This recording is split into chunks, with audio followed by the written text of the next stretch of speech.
Sometimes hard to find the words when you got a piece of history in your hands. Cam Smith hoisting golf's holy grail, your champion golfer of the year, taking home $2.5 million. But this was a week that outlined the true meaning of the sport. In the shadow of the RNA, where the game was originally played some 600 years ago, Cam Smith hoisting a piece of history worth more than its weight in dollars and cents.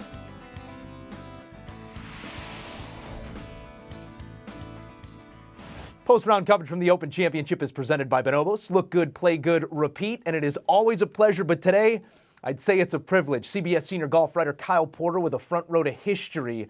KP, that same hubris that cost him a handful of strokes on Saturday earns him the title of champion golfer of the year here on Sunday. Cam Smith coming home in 30.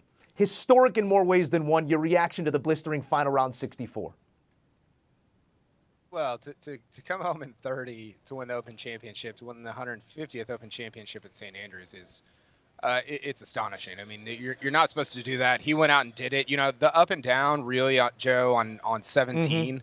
It was a hard day because you're kind of bouncing around. You're like, okay, do I need to be with Rory and Victor Hovland? It looked like they were going to win, so you're kind of bouncing back and forth between them, and then Cam Smith and Cam Young. So we saw some of Cam Smith's round, but to get up and down from where he was on 17 was just an absolute joke. I mean, you're not I was even with somebody who said, oh, he's got the road hole bunker between him and the pin.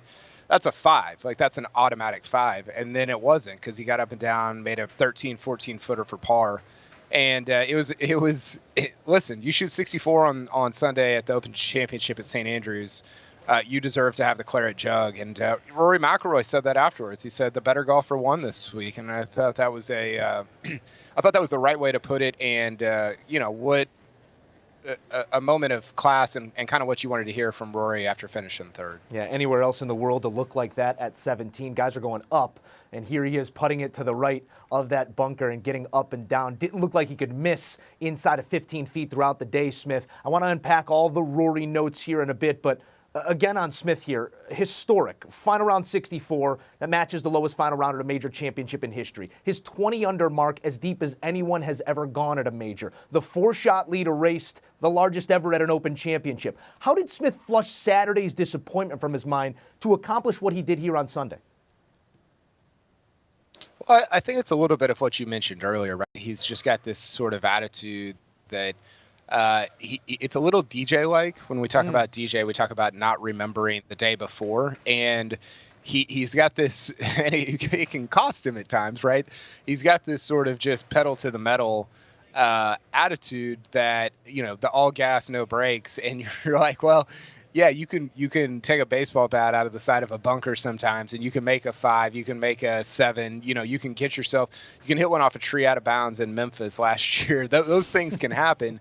But it really does benefit you when you do have to flush whatever it is. He shot 73 on Saturday. You got to flush that out and try to back up and match your 64 from Friday with another one on Sunday to win the Open Championship. So that is such not all guys have that gift. I don't know if it's, it's a rare thing, I think, to be able to do that. Those, mortals like us, Joe, we remember every single shot that we hit and every single shoved putt that we have, and Cam Smith just is able to kind of get that out of his mind like a DJ, and it really benefits him, especially at major championships. Still thinking about a thin 7-iron from last week, but got to learn to have a little bit more Cam Smith in us. We like to talk about some of the best weapons in the game, and Doug Bell said it a bit ago. Smith's putter might be, when hot, the most dangerous gift in this game. What did you make of the round on the greens here? He turned what looked like no opportunity into opportunity, made birdies when he should not have, and then rattles it off from 10 through 15, similar to the way he did at the Players' Championship to really catapult himself to the top of the leaderboard here. Just a few thoughts on Smith's putter today. Yeah, I think a couple things. One, the first thing is you got to hit the shots to put yourself in that position. But the second thing is when you're in that position, and I think this is what he was sort of feeling this week. These greens are so slow compared to the greens that these guys normally play on, that it just feels like you can hammer putts. And when it feels like you can hammer putts, you can get on this sort of run where it feels like everything's going to go in. It's almost like When you're hot from three and you just keep moving back and moving back, like when Steph gets hot and he keeps moving back and finally he just pulls from like the logo at half court. That's what it feels like when you're on these greens because of how hard you're able to hit the putts. If you've got all these sort of windy putts that you just have to touch and it's gonna break a ton and kind of slide a ton, it's really difficult, I think, to kind of control your golf ball on the greens. But when you can hit it really hard like that, it seems like an easier thing to control, especially when you have a lot of confidence like Cam Smith did on Sunday. Smith had the in the parking lot range working here on Sunday, and ultimately it earns him the highest honor in the game. And it's all framed amongst the grand disappointment for the pro Rory gallery. Made Smith's accomplishment even more impressive, but KP, throughout the week, you've called this a spiritual experience at the Old Course. How do you reconcile with this result for Rory? Well, I think the way you reconcile it is you can't. This is and I think you've heard this, Joe, but this is a very romantic setting. It's a very romantic place, and you can't have romance without heartbreak, right? That's the opposite of romance. And so I think Rory actually addressed this a little bit afterwards. Said you put yourself out there to win an Open Championship, and sometimes this is what can happen. You get your heart broken and you make yourself vulnerable to winning. And most of the time as a golfer, you're going to lose. And, I thought it was a weird sort of back nine as I followed him, because the entire gallery, and I mentioned this earlier, but the entire gallery is the entire golf world, honestly, is kind of pulling for him. They weren't pulling against Cam Smith. Cam Smith got plenty of ovation and plenty of love. They're just pulling for Rory because it's the storybook ending to the summer, right? As Tiger exits the Old Course at St. Andrews, with Rory sort of fighting for the soul of golf, to end with him winning the Open Championship at the Old Course at St. Andrews is the perfect way for the summer to end. And then it didn't, and it got really tense as Cam Smith had made those 4 birdies in a row, and then it got really quiet as it became apparent that Rory was not going to win a tournament that I think everybody coming into Sunday thought he was going to win. Well, it is his first ever round in the 70s at the Old Course. Prior, 1 round in the 80s, everything else in the 60s. I outlined that to ask you this. Were you at all disappointed in the strategy here on Sunday? Rory was plotting his way around the Old Course at times like someone with a 3-shot lead despite chasing one. Yeah, no, I don't think so. He shouldn't make any putts. He had putt on 3 from I couldn't tell from where I was. It looked like 5 feet, 6 feet, something like that. He had a putt on 9 he could have made. He gave himself some looks. He just didn't make them. And so I don't know. Maybe there's a couple shots he would like to have back that he would have done differently. But he's still, pounding driver at the short par 4s. He's still going at the par 5s. I don't think the strategy was necessarily wrong. You just have to make a couple of putts late, and he didn't, and it ultimately cost him, the Claret Jug. And I think the other thing is, like, he still could have won even without making those putts if Cam Smith doesn't shoot 64, right? If Cam Smith just goes out and shoots a 66, Rory ties Cam Young with a birdie at the last, which he probably would have made from where he was at. He was going at the pin because he had to make a 2 there.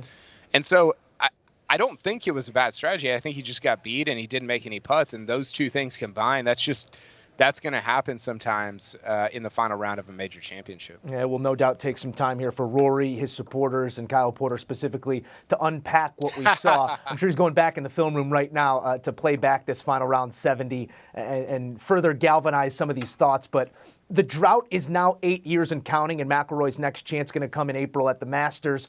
Rory, top 10 in all majors this year, and now 17 top 10s at the majors in between victories. Does the nature of this near miss, KP, steepen the climb for the Northern Irishman? Yeah, it's so interesting because it's almost, we talk about this all the time, right, where the closer you get, the more disappointing it is, which is a very strange thing in golf. Because only one person can win, right? And so there's, especially for somebody like Rory who doesn't really care about top 10 finishes, it's almost like the better he plays, the greater the disappointment is. And listen, this is as good as his game has been in several years. I mean, you got to go back to maybe 2019 before, like when he won the Players. Even then, maybe going into 2020 before the pandemic, he's playing pretty well. But he just has so much confidence. His game was so quiet all week. I will say this, I asked him afterward, did you allow yourself to think at all about winning the Claret Jug? Because he had kind of, at least publicly, said that he was pushing that thought aside, pushing it aside, not staying in his process. And he said he looked out his window at the yellow scoreboard or the leaderboard on 18 because he was staying right across the street, and he just tried to envision his name being up there on Sunday night. And it was a very heartbreaking thing because it wasn't, his name wasn't up there. It was third. And then as he's leaving, he jumps on a golf cart with his wife, and he was great in media. He said all the right things and everything. And he jumps on a golf cart with his wife and just sort of puts his head on her shoulder and just leaves it there the whole time. And they drive off. And that's sort of how he left the Open Championship. So again, it's a beautiful game because it's so romantic, but the flip side of romance is heartbreak, and that's what Rory experienced on Sunday here at the Old Course. Yeah, a heightened sense of disappointment juxtaposed by one of the greatest final round performances we've seen in some time at a major by Cam Smith. It is all the emotions in one at the home of golf, but I do want to zoom out before we say goodbye to the major season that was. We tend to get wrapped up in relation to par at the majors. 20 under could have been a whole lot deeper if it wasn't for some dastardly pin positions throughout the week.